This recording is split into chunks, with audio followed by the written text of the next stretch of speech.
Саламатсыздар ма құрметтілерім, қалдарыңыз қалай, көңіл күйлеріңіз қалай?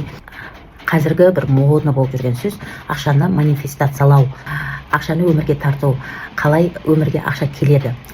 Адам баласының ақша қалағаны ол дұрыс, дұрыс еместен гөрі дұрыс. Дені сау, жаны сау адам ақшаны қалау керек, бұда тұрған еш нәрсе жоқ. Бірақ ақшаның екі деңгейі бар. Ақшаның екі деңгейі бар. Физикалық қатты денеде ақша ол жай инструмент, ал көзге көрінбейтін энергетикалық дүниеде ақша ол энергия. Екеуі де бар дүние. Өкінішке орай біздің қателесетін жеріміз, біз қатты көзге көрінетін денемізді ғана танимыз да, көзге көрінбейтін денемізді танымаймыз, білмейміз. Ақша өмірге келу үшін үш нәрсе маңызды. Бұл да бір ақша туралы тақырыпты бір жағынан ашу. Ақша туралы тақырыптар көп, оны әр қырынан сырынан ашуға болады. Сіздерге бір қырын ұсынамын. Мысалы, сіздің мынау адам деп алайық, ақша келу үшін үш мынандай маңызды нәрсе синхронно болу керек, бірлесімде, үйлесімде болу керек. Яғни, бірінші, бұл ментальный дейді, яғни ой деңгейінде. То есть, ой деңгейінде не ойлайсыз? Бұл жерде тек қана ақша туралы ғана емес, адам туралы, әлем туралы, өзіңіз туралы не ойлайсыз? Адамдар туралы, да? Өзіңіздің қабілетіңіз туралы, өзіңіздің істегіңіз келетін ісіңіз туралы, да? То есть, бұл өте маңызды. Екіншісі, бұл жан деңгейінде, яғни жан деңгейінде. Әр адамның істегісі келетін нәрсесі әртүрлі. Түсінесіздер ме? Жаныңыз қалайтын нәрсе. Бірақ бізде көбінесе адамдар жаны қалайтын нәрсені емес, ақша қай жерде бар деп ориентация жасайды. Мынаны істесем, ақша маған келеді деп, мысалы, оқуға түскенде де адамдар қалай сөйлейді, мынаған оқиын, бұл жерде ақша бар деген сияқты. Понимаете? Яғни жанның қалаған емес, қай жерде ақша бар деп. Қалай айтсам екен, сіздер егер тек қана ақшаны ойлайтын болсаңыздар, ақша табуларыңыз мүмкін, бірақ бақытты болмауыңыз мүмкін. Не болмаса күресіп ақша табуларыңыз мүмкін, бірақ шаршап қаласыздар. Түсінесіздер ме? Ал енді жаныңмен қалаған іс деген, ол өзіңнің жаныңа жақын. То есть сен қалаған іс. Мысалы, мен өзімді алайын, иә. Мен студент кезде психологиядан жарыстарға қатысып, постоянно бірінші орын алатынмын. Психолог мұғалімдер менің артымнан қалмайтын. Айгүл, сен диссертация жаз, дальше жарыстарға қатыс деп, мен олардан кәдімгідей дұшпанымдай қашып жүретінмін. Бірақ қатыссам, всегда бірінші орын алатынмын. Ал енді одан кейін 15 жыл мұғалім болып істедім, одан кейін 7 жыл бизнес істедім, иә. Одан кейін күйеуім қайтқаннан кейін мен қатты депрессияға түстім. Сол кезде мен өмірімде бірінші рет мен не қалаймын деген сұрақтың төңірегінде ойлана бастадым. Менің жақсы көретін нәрсем білім беру екен. То есть қарап тұрсаңыздар, бәрі байланысқан.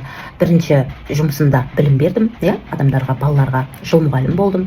Екінші бизнесімде де информациялық бизнес істедім. Ол жерде де командама білім беру арқылы үлкен жетістіктерге жеттім. Себебі мен бір нәрсеге точно көзім жетеді. Ақшаны білімді адам ғана табады. Білім дегенде дипломды айтпаймын. Шатасып жүрмеңіздер. Екінші бизнесте де мен адамдарға білім бердім. Одан кейін депрессияға түсіп, мен не қалайды, менің жаным не қалайды деген, негізі депрессияға түспес бұрын 4-5 жыл алдын мен YouTube каналын ашып қойғам. Сол кезде мен уже сезе бастадым да, мен адамдарға білім бергенді жақсы көретінімді. Почему-то сол кезде бір YouTube ашып қойдым, бірақ әлі бастамай жүрдім. Депрессияға түскеннен кейін өзіммен жұмыс істеп, терең білім ала бастадым да, и YouTube каналымды ашып, жай мен адамдарға білім бере бастадым. Оның артында менде бір ақша табу деген идея болған жоқ. Просто мен өзімнің жанымның сүйген нәрсесін істей бастадым. YouTube'тен білім бере келе, адамдар менен консультация сұрай бастады. Адамдарға берген консультацияның адамдар результат көре бастаған екен, мен уже бұл жаққа басымды бұра бастадым. Жаныңыз қалайтын жұмыс деген ол қандай жұмыс? Ақшасыз да істеуге дайынсыз ба деген жұмыс. Біріншіден. Екіншіден, ақшаңыз көп болғанда да, уже сізге ақша керек емес болғанда да, жалғастырасыз ба осы занимация етіп жатқан жұмысыңызды? Бизнесіңіз болсын, ол жұмысыңыз болсын, маңызды емес. Бізде өкінішке орай адамдар не істесе де ақша үшін істейді. Ол жаман емес, бірақ егер жаныңыз қалаған нәрсені істейтін болсаңыз, ақша өзінен өзі келеді. Ақша ол жай результаты.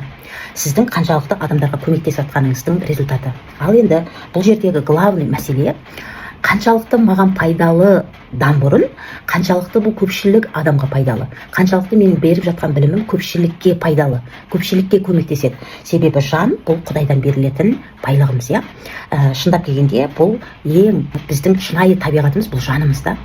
Бұл жерде біз өзіміздің қалауымызбен бірге Алланың да қалауын алып жүреміз. Яғни қаншалықты мен өзімнен бөлек басқа көп адамға көмектесе аламын деген сфера бұл.